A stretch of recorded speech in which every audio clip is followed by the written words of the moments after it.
Hi, now that you've seen the other two videos about all the preliminary work that goes on to setting the cabinets, now you actually see the setting of the cabinets begin. Now these are a baseless cabinets, if you don't mind the pun. They have a independent base of the separate from the carcass.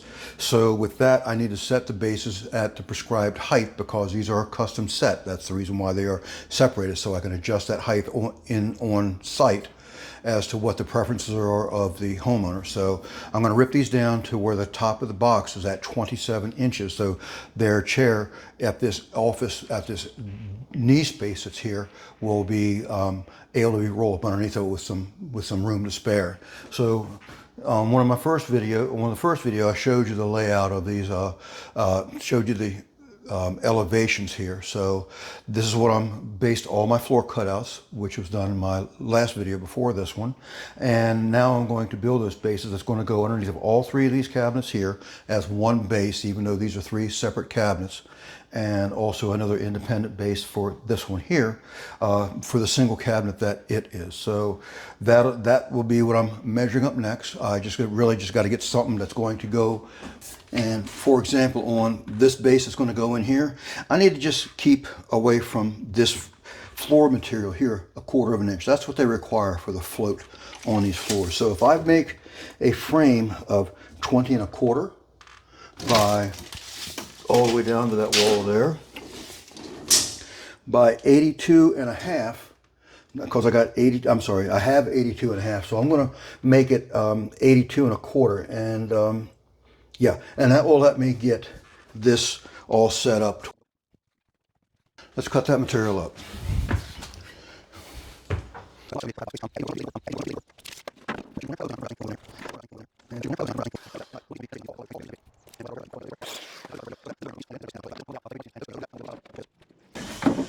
All right, got my ends square, flush with each other down here.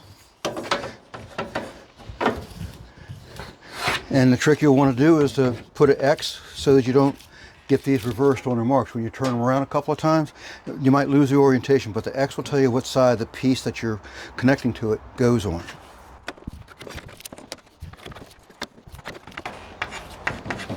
All right, one on the end, one on the end, and that'll have that. All right, I just got my tables all set up, back of my tailgate.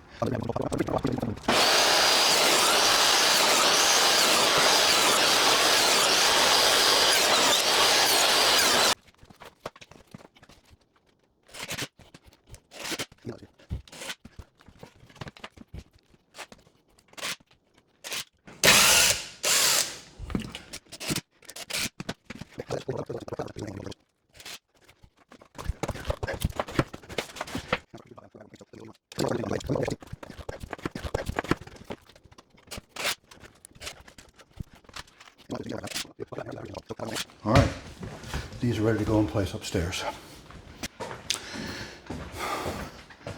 I decided while I was bringing the pieces up that I'm going to add a few more extra pieces in here to actually give surface for the cabinets to mount through the bottom of the floors, to literally connect these cabinet bases that are going to go on here that I can actually screw to through the floor of the cabinet, underneath of the drawers and stuff where you don't see them at, and actually put a piece in here horizontal, that's placed horizontal, where these are edgewise, but these here will be placed flat, so I can actually have plenty of surface to mount the screws going through without having to guess too much where they're at. So I'm going to get these in next.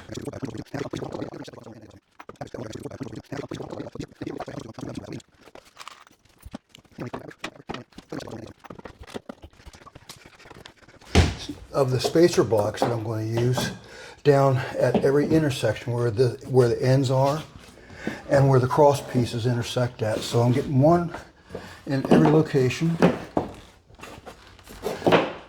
and on the end, because then with that tip on that floor being a little bit that it is, I should be able to put two in the front, and I might have to take them out and put it in one with a shim, which can be done too.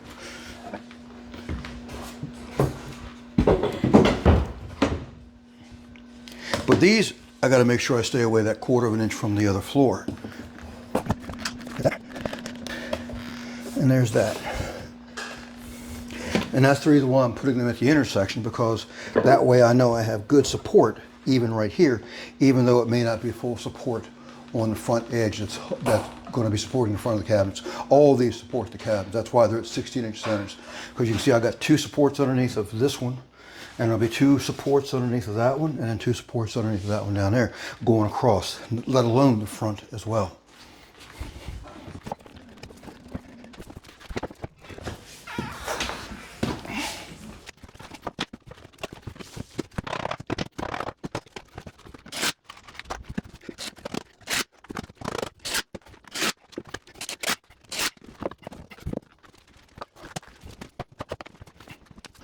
The base pieces for the cabinets to sit on are roughly in place right now, close enough to screw to the wall and still level out and get that level from the floor being sloped down a little bit.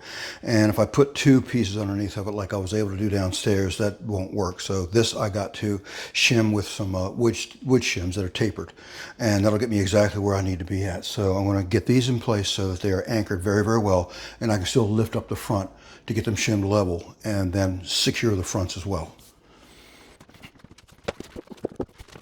All right, this has no need to lift at all. It's like really anchored very well. I'm still going to put a couple of toe screws in the front once I get it shimmed level though. Wow, that's actually level. But when I press it down, it's not. So that's why I press those down, because that makes sure they're bearing full. So now I need to put a shim in here and press that down, and that one's good just with that little bit in there. Because if I don't bear down on it and get it level and make sure it's borne all the way down on top of the shims, like it was springing up that little bit, surprisingly, when that toe screw draws it down, it will draw down the same way I'm pushing down. So I need to know that ahead of time. All right, now just break these off. I'm going to have to multi-master the rest of them all flush with the face, because they're still onto the floor a little bit. No need for it to be there. So I'm going to move on down and do more of the same.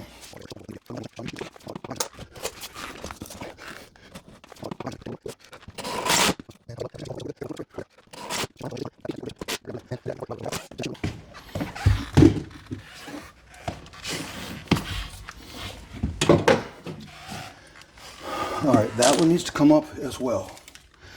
So that should be done easily enough right here. And I'm going to put that right underneath there. You can see that this one's away from the wall a little bit. That's because the cabinet's sitting over here, not tight up against the wall. So that's why I moved it out from that edge. And that also lets me put that shim right there as well and pick this thing up so that it's level going the other way. And when I bear down, it pushes itself right on the level. So now I can put this one in place with its screw right near where that piece is. Start the point and then bring it up.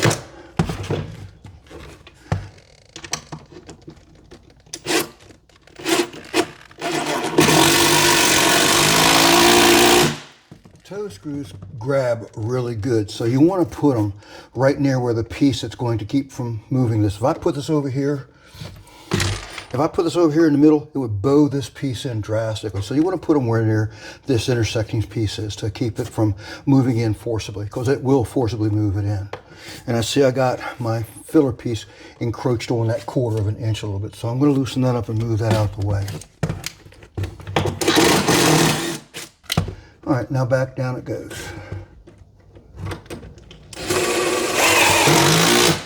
There. Now when I take the multi-master, and that one actually broke pretty clean right there. I won't need to take the multi-master to that one, but I will check what I got. And that's not bad right there. So now we can see what the rest of it looks like. And shim those accordingly.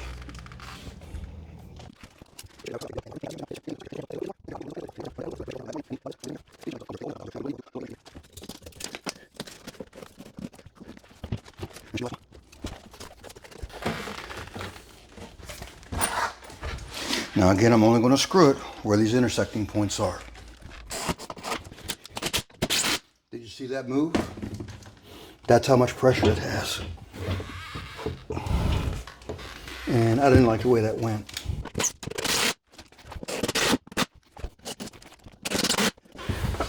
Now you can see that these look rough, okay? But I made sure the screws are in deep enough. And if they're not deep enough, I'll make them deep enough so that the baseboard finish, the toe space finish, when it comes across here, will not make a hump here. Now, just to let you know, these are factory cut and they did not come out to be the 20.5 like I was hoping it would be, or even 21. That's what it's actually supposed to be. But when I add the fall off, that's the pieces that I ripped off of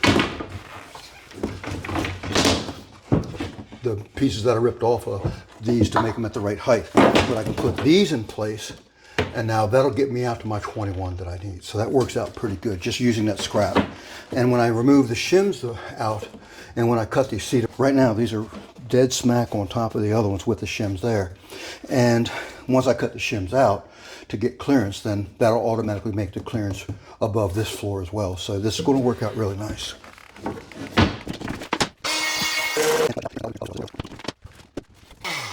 Now you see me using this a lot for very simple tasks because it makes it a lot easier. You don't have to use an oscillating saw. A razor knife will do the very same thing, or even a sharp wood chisel.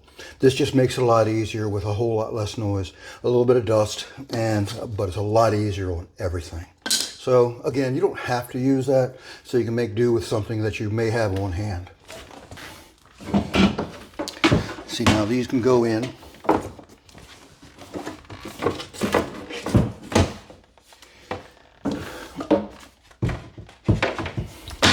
And now I'm down below the actual top of that for the shims, and that's cool too. And I don't need these to be dead flush up at the top. I just need these to be loose enough so that this floor can move up underneath of it or around underneath of it, and that's all I need. And I can tack these in with a nail gun because they're only holding just a piece of toe space that's 1/4 of an inch thick. Time to get these on to get us out to the right dimension. Since this cabinet install is pretty much not your typical cabinet install with a lowered base and such, and the base is made to wrap and return and have a mitered corner on it, I'm going to go ahead and set the toe space finish in place before I set the cabinet on top of it. That way I'm not reaching down trying to make something fit underneath of a cabinet. I can make it fit nice and tight ahead of time before the cabinet even goes in place. So when I set the cabinet, it's done. No other toe spaces to put in. It's finished. So I'm going to do that as my next step. So now I can go ahead and get this in its position again. But again, the same deal. This hasn't changed. I got to get this dead on it so that these corners meet perfect, because it's a pre-finished item. If you have to take too much off, then you're going to get back to the core material, and then it's going to be really ugly when you ease this off and you got all the natural wood showing through. But if you leave them close enough to where they meet perfectly and you ease that edge off, and there's a reason for easing that edge, and I'll get that to you in a little bit.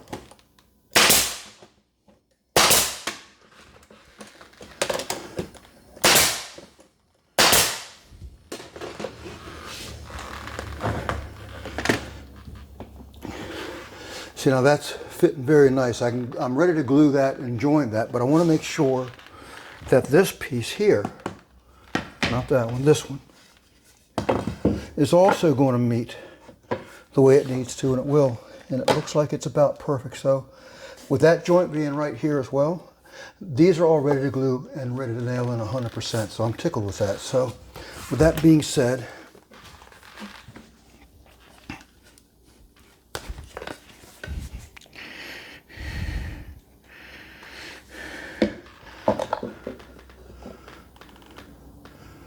now that's what I like seeing, the glue coming out of the joint, because that way I know it's glued all the way out there. That way it's less prone to being pulled off with a vacuum hose or extension cord wrapping around this corner. If it's not glued well, it can pull off the veneer and then you'll have another ugly corner to look at.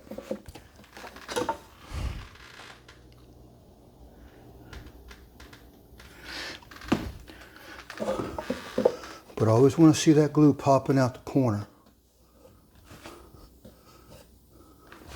I like that. That's a nice glue joint there.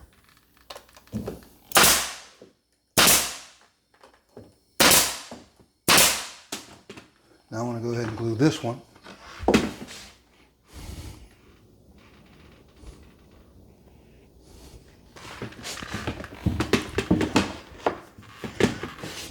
And I don't always readily push these together and nail them right off the bat. I want to give that glue a little chance for it to soak into the wood to make sure it gets a good grip on that wood before I nail it in place. I want to see that joint line up. I want to see the glue ooze out. And I want to make sure that it's been long enough in place to soak into the ends of the cuts. And you can see I'm actually adding more because it does soak in. And I've seen a spot where it wasn't poking out, popping out of the joint. So I want to make sure that it does.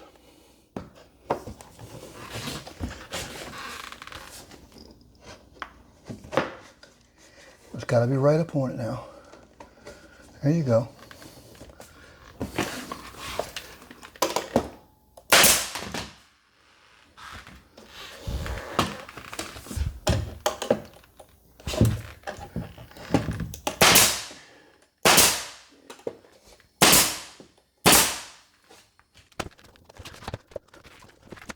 Here's another pro tip that I want to show you. When it comes to pre-finished material, you got to be careful how you sand the corners. Now, if you have a slightly hairline gap right there and you just glued it, that's a great time to take advantage of a method called burnishing.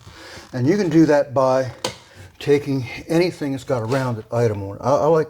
You can use a shank. If I had a screwdriver, I would use the shank of a screwdriver, but I got this rounded edge that's metal on this, and that's the big thing to use.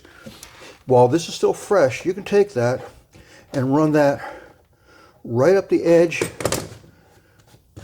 of that cut that's there,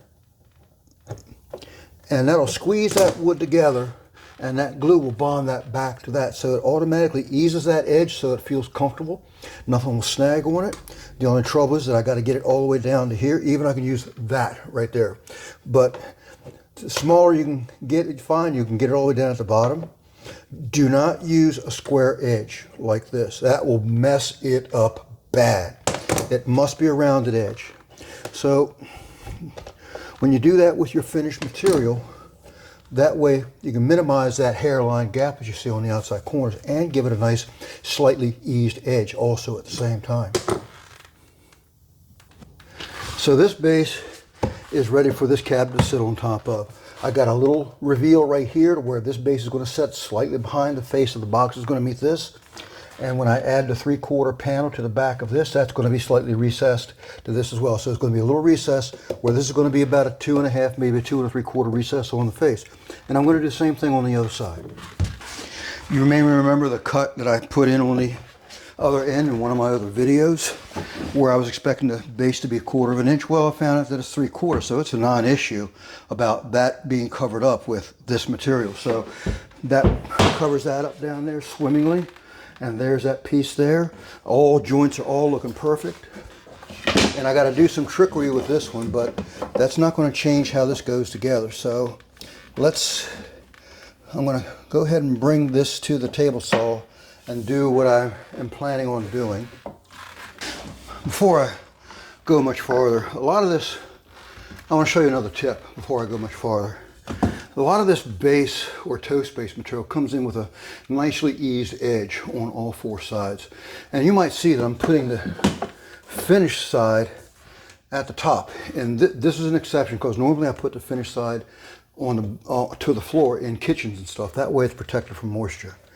But in this case, where I have a desk and there's no moisture around, I want the base to be cut square where it meets the floor, because it just gives a clean line where it comes down to the floor. If I put this down like that, it just reads like a larger gap than what it needs to be. Now there's exceptions for that, again, for moisture protection and stuff. But in this case, I don't have to worry about that. So I'm taking the rip and putting it to the floor and using that as the finished edge to, what am I? Yeah, there we go. So that'll help that stay in place. Now let me There we go. All right, that's better. So now I can go ahead and join these carefully together and glue this joint up and burnish this edge too. That's where I want that to be at.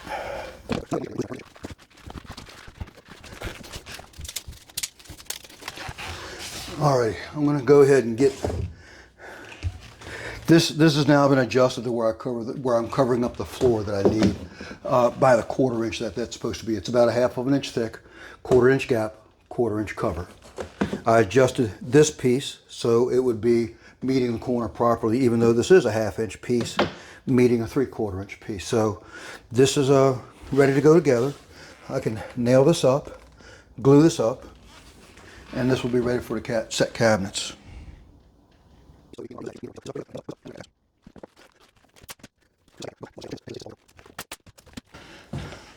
All right, we're ready for the first cabinet to go in. So the base is done 100%, even the toe space finish is done, especially after I get this one last burnishing done. So I'm going to do that, and that works out really well with that.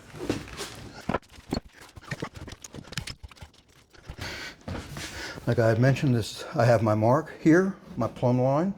I have my reveal at my toe space there. And this is ready to set in place. I got the blocks inside the floor space of that base where I can pop a few 1 5/8" screws in there. And since this is a drawer based unit, I don't have to worry about the color of the screws. The drawers are going to cover all that up. So I'm going to run these in.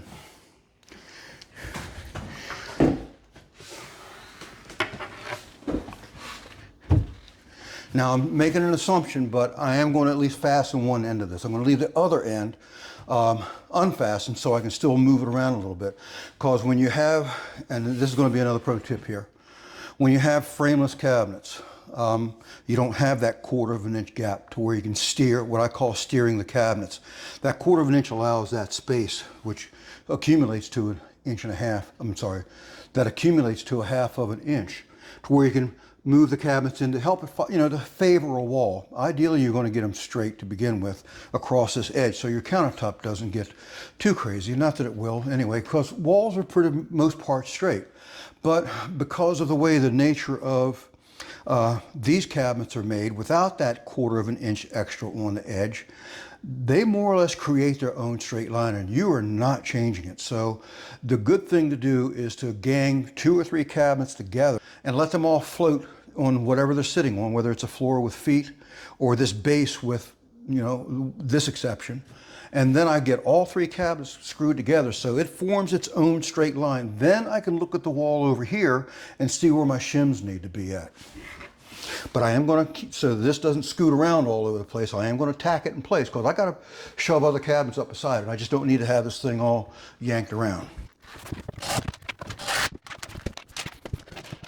Because I got to get this box down over here. And again, this room is really tight. I got to be careful not to damage anything that's of the homeowners or trip over something that I've put in my own way. So I got to be mindful of all that stuff.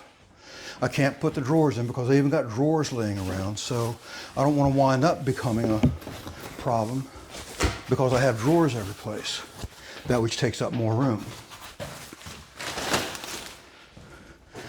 I can't put the drawers in place because I need to have them out so I can join these cabinets together. That's the reason why I haven't put them in yet. Besides, it makes it a lot lighter to handle, to move them around in place.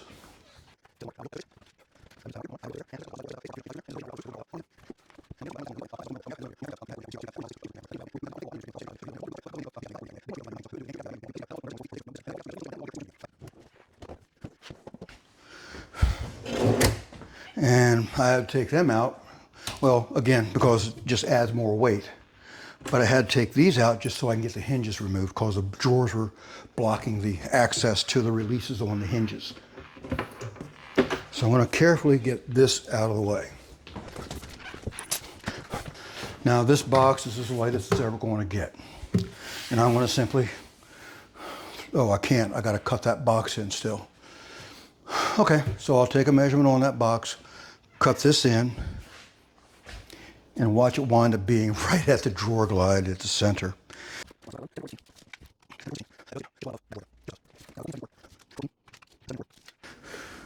And with a framing square, I can square this out and plunge cut it with my skill saw from this side and make the corners meet on the inside, so it's still a relatively neat cut. But again, drawers are going to cover it up. It'll never be seen. It just needs to be accessible. And I might have to move this to the floor because I'm going to wind up kicking sawdust all over their personal effects over there. And if I keep it up high, that's exactly going to happen. So I'm going to drop it down on the floor so at least it's more in a more contained area. All right, I'm going to mark it while it's up here. Easy for me to reach.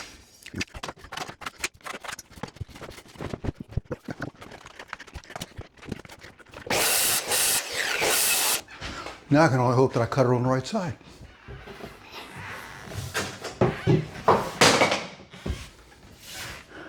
Yep, I do it. I do good.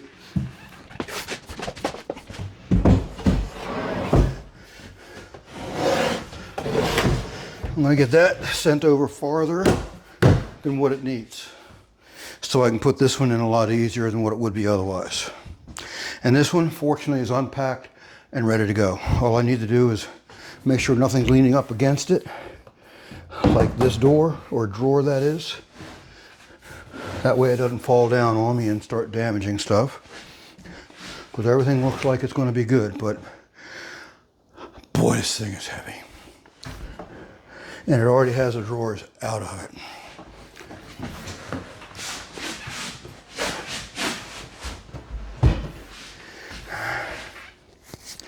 I might have enough room to do this without much trouble.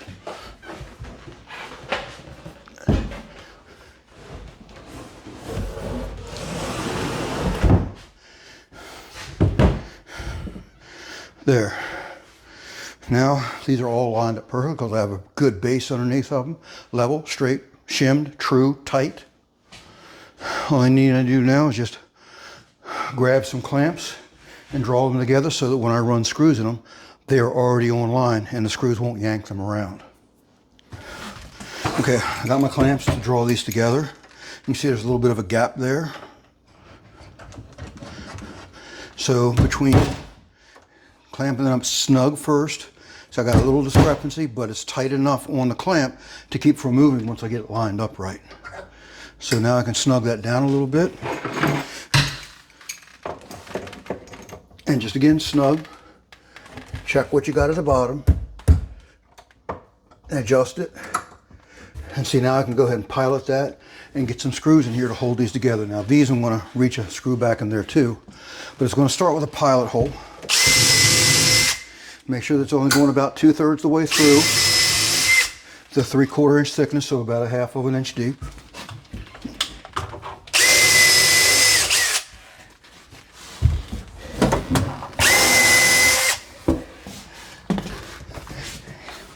And just to remind you, I have not screwed these back to the wall yet. I've only got it tacked in this corner down here in this first cabinet.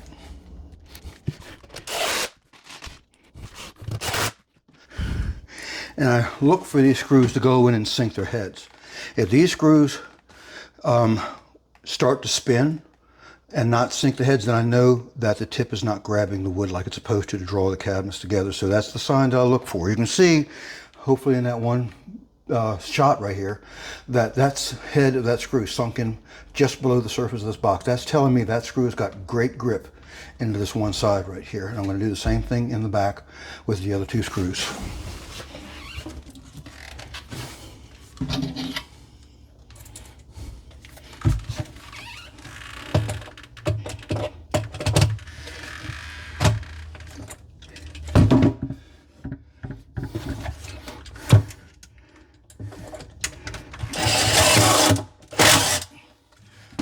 There you go.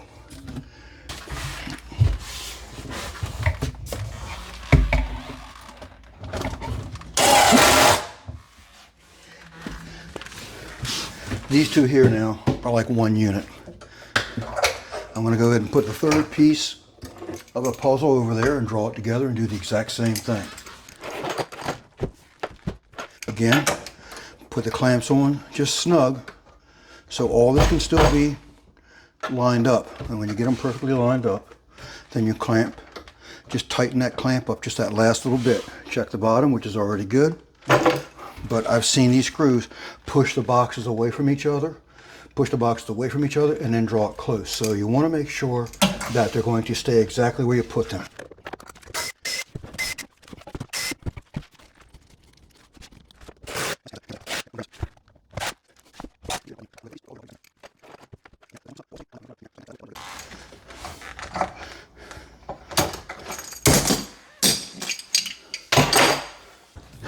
All right, so now I'm going to look at the gap.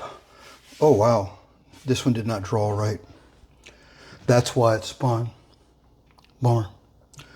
Okay, I need to do something different. I need to stop what I'm doing and do this right. I'm going to take these screws out the back that I just put on the inside, because those screws will hold this open as well as drawing it tight when they're put in the right spot, but they weren't put in right because I wasn't watching what I was doing here. So I'm going to go about it a different way, but it still starts with these screws that I put on the inside being removed.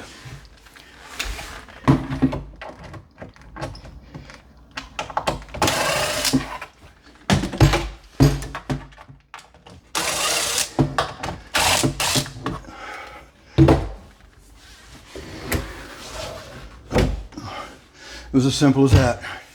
I don't know if you could see that all by itself, but that really just tightened that up. But I had to remove the screws first.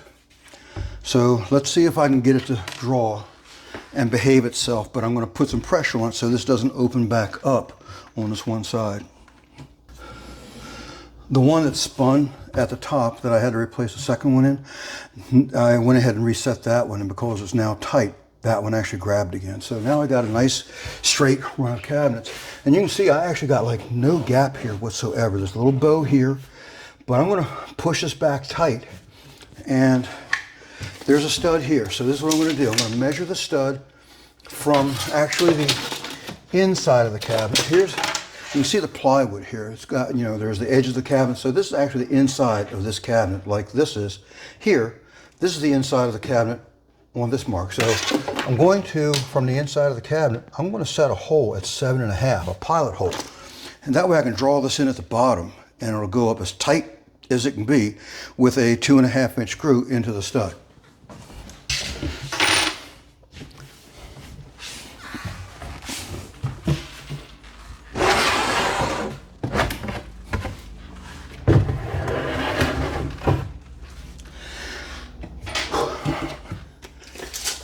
Was 7.5. 7.5 it is. Now I'm going to go ahead and lock this tape in, and so it won't retract, and put that inside that corner, and that's going to give me my mark at that 7.5 inches without having to hold it. Now I can come in here and pilot that hole, and there's that extra thick piece in the back of the cabinet there. It's about 3 inches tall. That will keep that screw from blowing through, because that's a screw rail back there that's built for this type of stuff. Now I felt that cabinet move, and that drew that gap there to like absolutely nothing. So that's cool. And if this wall's plumb, that should be the case. So I got a good stable base already here where this is not going to move. I can now finish the rest of the screws at the walls by taking these numbers here from the inside of carcass and putting them in there. Actually, I can just sight through like I did elsewhere by just eyeballing down to here and lining up my sight with the other screws. Anyway, I'm trying to explain too much to where I could show you better.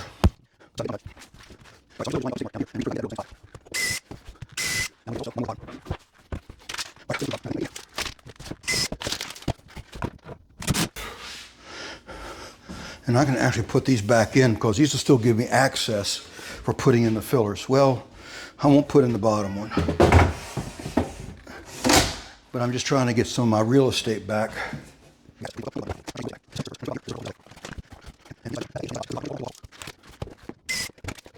If there's space, fill it.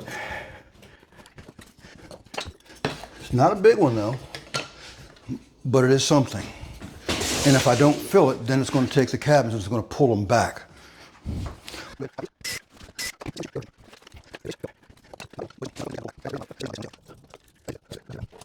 I just got to put a piece of base in there and set this one, and then this is ready for a countertop. Oh, I still got some fillers to put in.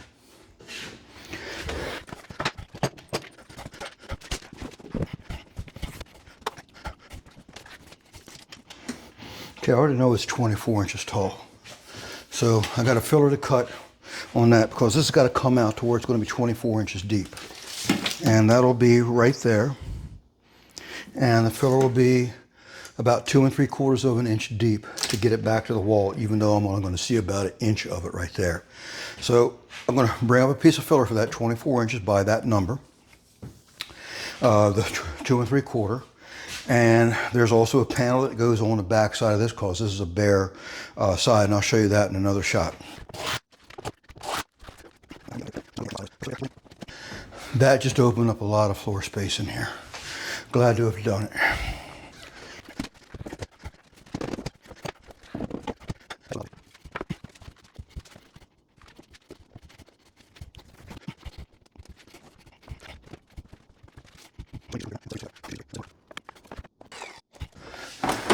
You must have seen me measuring this and realizing that I need to put a 3-inch block up against this wall to hold this out at the dimension that will match this box over here. So I have them made. I'm getting ready to screw them in place.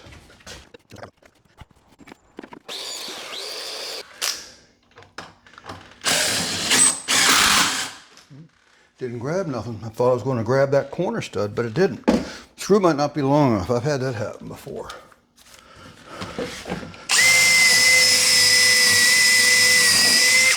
Let's try that one.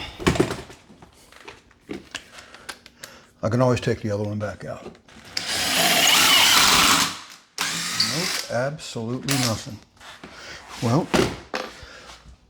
I'm taking for granted that there's an inside corner stud there, but I'm obviously mistaken. Let's see just what we do have other than the stud finder saying absolutely nothing. And the other stud's off by about 1/2 of an inch, so I really have nothing to mount this block to. That's kind of sad. I'd like to be able to at least get some sort of a spacer there. I know there's got to be this post in here, so I'm going to head for that instead.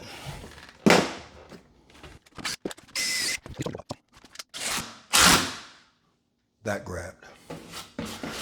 Just to keep from moving back and forth. This will also keep from moving that way, besides it's set level to the floor. So I've gotten past my issues that I have with controlling this box here.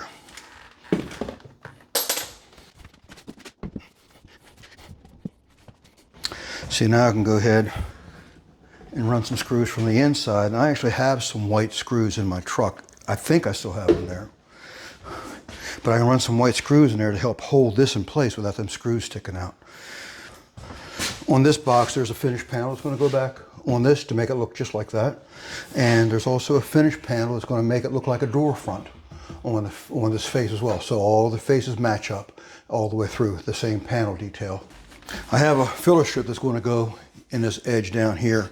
And these filler strips came with a very well-rounded edge, which makes it very difficult to meet a cabinet like the way another cabinet will. So I table sawed off the round edge so that this will fit flush and dead tight with the cabinet right face on line, just like if it was meeting this cabinet here.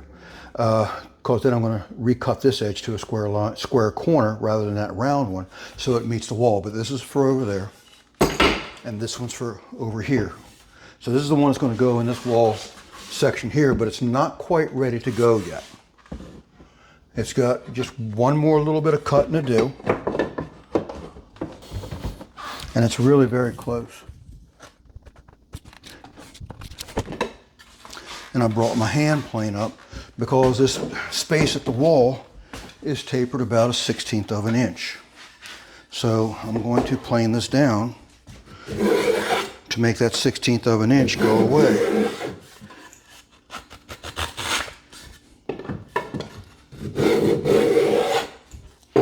And that's about all it should take.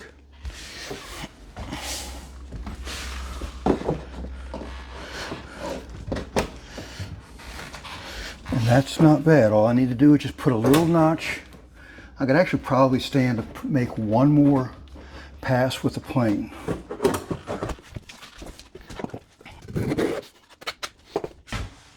I'll get you a close up on this corner here, because if I put this in with the cut edge to the wall like this and this rounded edge like that, the way it came from the factory, when I put them together, it really shows a pronounced joint right there. Minor detail, but it's a detail that I concern myself with. Again, this is a pro tip that I would like to give you here. Take what I did with this one. If they have that and you can afford the material, take that rounded edge like this one and table saw it off to a fresh square edge like I did on this edge, because it's going to be used for the other side. And that's what I did here. I took that rounded edge and I table sawed it off because it's not going to be seen. That way when it goes in there,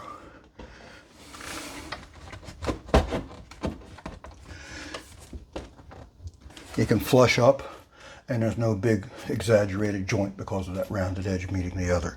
All I need to do now is just put a little notch to get this down over top of the baseboard to get that down to that level. And I have that marked so I'll know what that cut is down there. And once I bring it back up, this should drop into place with a couple of screws coming in from the inside to hold this in place. Here's this one piece ready to go in with that extra notch at the bottom down there.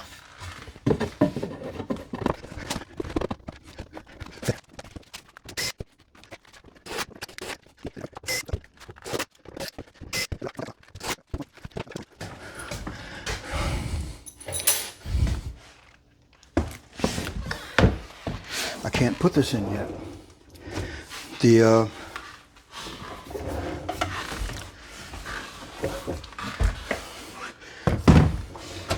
drawer covers up.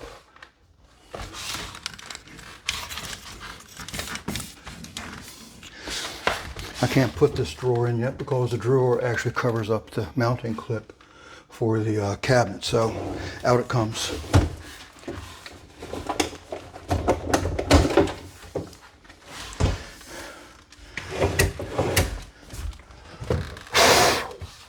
Good. That came out real easy.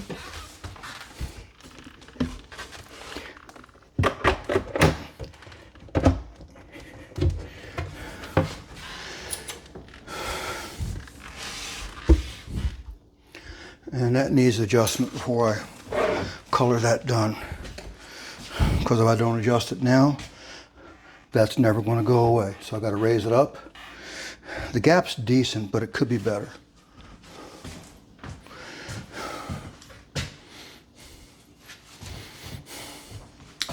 And I don't like doing it this way, but at least I'll be able to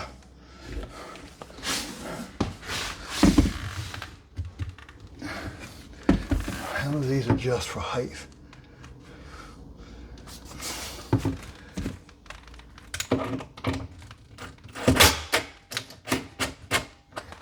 That gets it closer like I need it. That's a decent line there now, just that little bit. That's a good line. That's supposed to be 1/8 of an inch. We're there. But now I got to raise it up about 1/16 of an inch to get it to line up with the tops of these drawers over here. And there usually is a space here.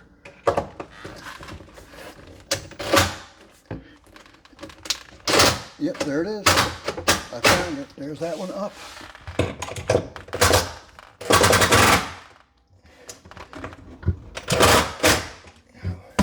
Got to be careful when using impact drivers because you can break those screws and trash out the hardware. But that brought that up. Thank the Lord for that. And I didn't damage nothing. So that's good to go. That's ready for the countertop to be made on this section. But I still got some details on the other side to do. Okay, now it's done. Okay, now just on this way.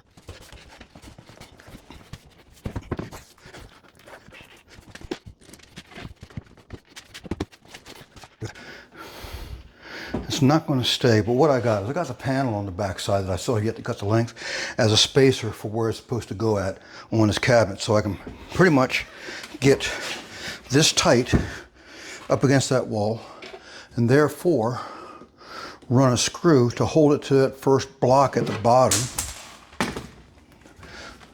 if the screws want to stay. See, my magnetic tip is not working with these, magnetic holder is not working with these screws that are longer.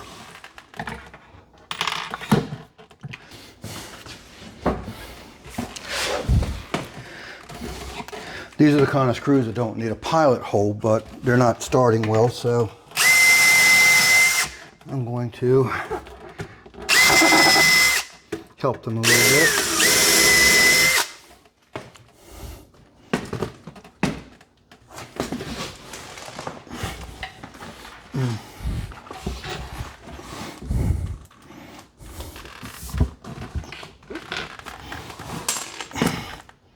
I cannot keep that puppy on there.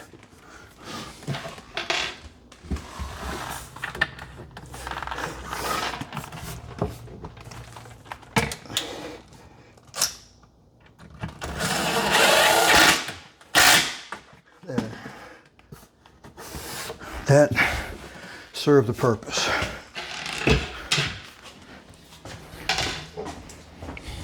It's a nice tight fit, and this will work. So now I can go ahead and plumb it and make sure that it goes in square and true as well.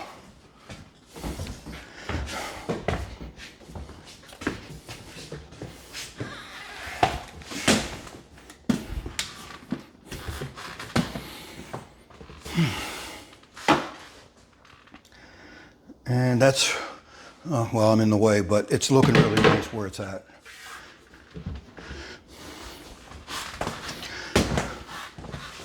At least in that direction. Of course, I got to check it this way too. And that again is looking really very nice in both directions. So I'm going to screw it right there.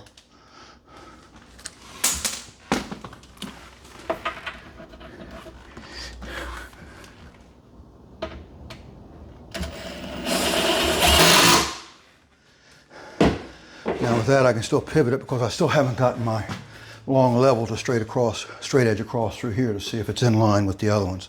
It's not that big of a deal, but while I'm at it, I'm going to make sure it's at least as straight as I can possibly get it. Now it's got to line up with the carcass faces, not the face of the... Okay, actually that needs to come out about another half of an inch almost, according to that.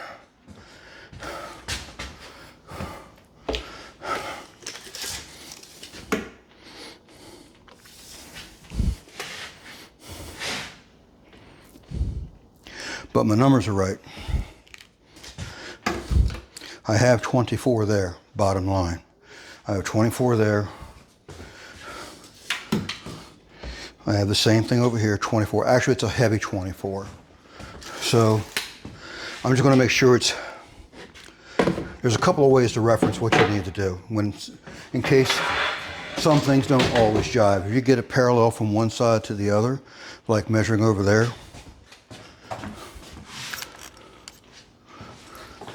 when some things just don't simply jive, because this has got to, this is automatically held square. And now I need to get a square reference point to set this one on, because this can go, you know, way far out this way and way far out that way, just by simply, I mean, as simple as that, you know? So what I need to do is measure back here where it's already fixed. And I have 40 and a 16th. Now, if I can get 40 and a 16th here, it's got 40 and an 1/8.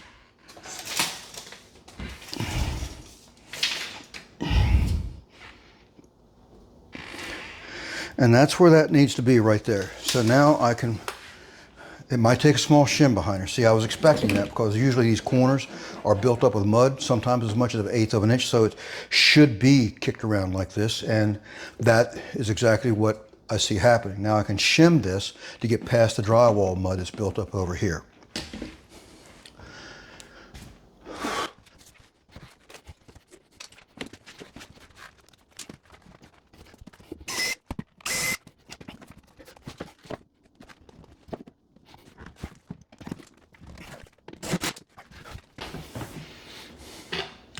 Now that dropped my shim.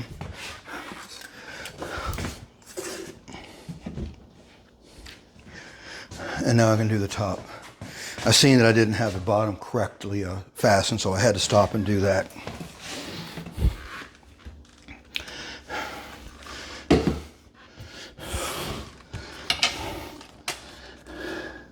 Oh, the screw's already in there. That white blends in really well. Couldn't even see the screw.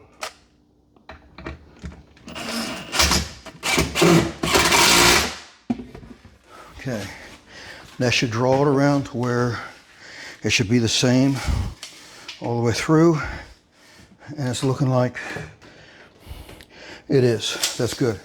That shim's there is good. Now I'm going to do the same thing at the bottom and get the bottom fastened there, but this is like already really good, really good, really good. And I can put one screw at the bottom in the back corner to make sure all of this stays tight and right. Matter of fact, it's all I really need. I don't even need to shim the bottom. I got one screw in the front. I'm going to put one in the back, and that will have this locked in tight. Now I can get this panel set in place, but it's extra wide, and I got a little wall that leans back a little bit, so I got to do some stuff there to make that act right. And I'm going to scribe it to the wall while I'm cutting it to length also.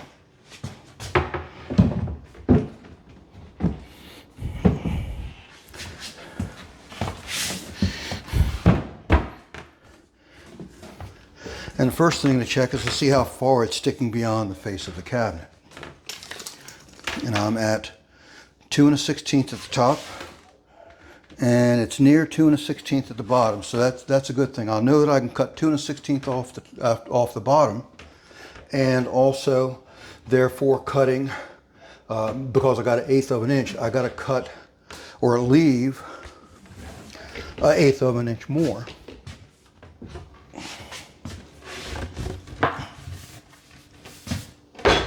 But I got my mark here at the top and a mark there at the bottom with the 1/8 of an inch difference. So when I cut this on my table saw, that I'll be able to, that'll adjust that automatically to where it'll follow that wall, where you have a nice clean tight fit up against that wall there. The height is already good. I don't have to do nothing with the height. So all I need to do is just simply cut this and make this work.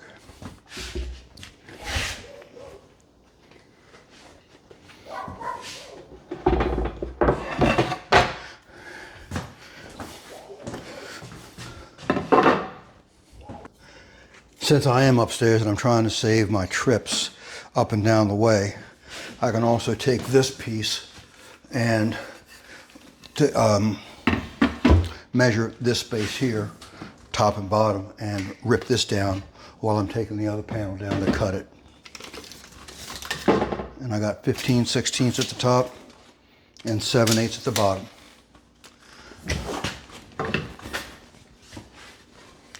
All right, so I'm going to have 15/16 at the top, so I'm going to mark that now. And that's what I'll rip it, because then I'll plane with my hand plane the difference of the 1/16 of an inch from top to bottom to give that a nice, clean, tight fit there.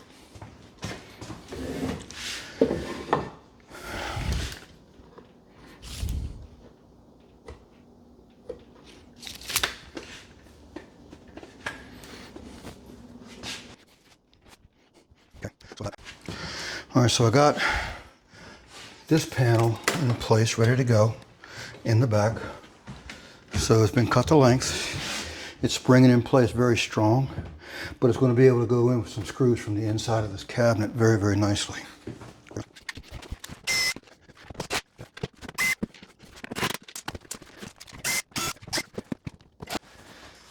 They're drawing very nicely, so I'm tickled about that.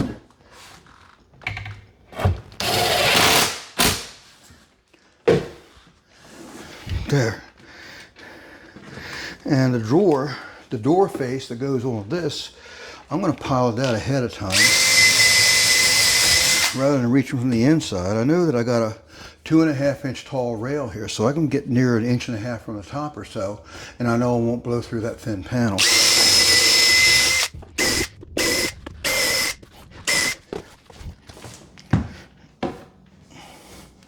Now you've seen me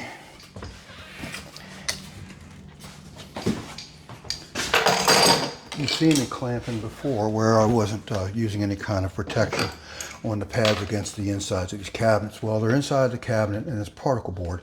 Very dense and very hard to mash up with this, but even though this is oak, also very, very, I mean, the face of this panel is, the wood itself is wood, it's oak. And it's very dense also, but because it's a finish, I'd need to protect that because these clamps can leave a little slight mar on the face of a finished product. So I'll use a thin piece of wood along with the clamp to hold it in place while I'm getting the screws in.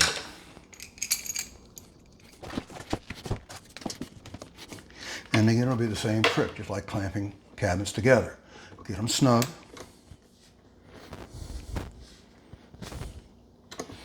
So you can still move it. Get them flush with the top in this case.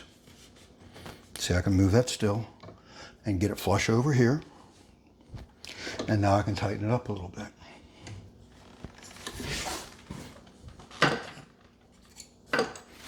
And it'll be the same thing down here. I got to open it up a little bit because now I got a shim.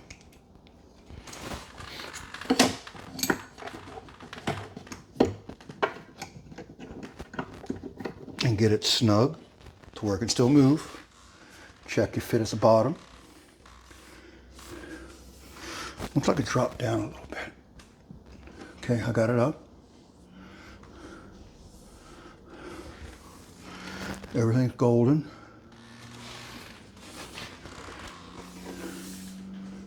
And that's going to be nice right there. So now I can tighten that up. I've already got my pilots in place, so all I need to do is just run some screws. And this is done, ready for countertops.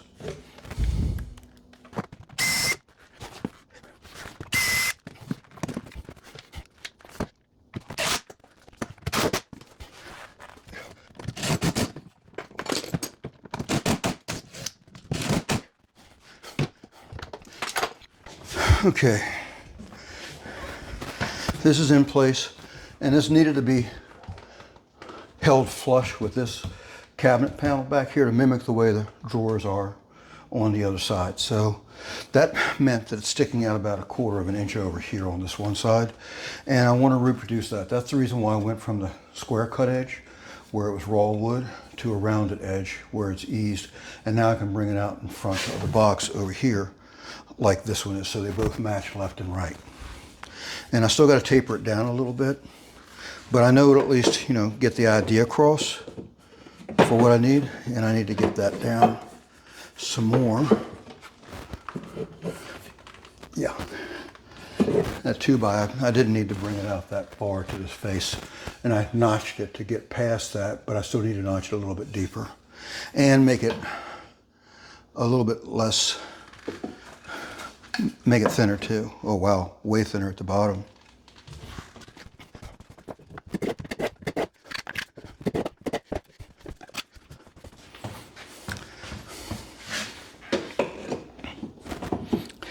I still need to, oh wow, I even got to notch it at the bottom because that same 2x4 is in the way down there. Okay, that can be done. Well everybody, that's got this segment of this cabinet installed done.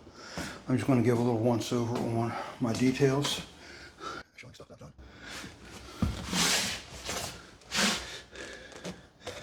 Baseboard intersections look fairly clean. The panel applied to the end of that shelf. I've got to pull that sticker off, but there's still countertops that have to be installed. And I got that little shelf in there, and because of the shelf had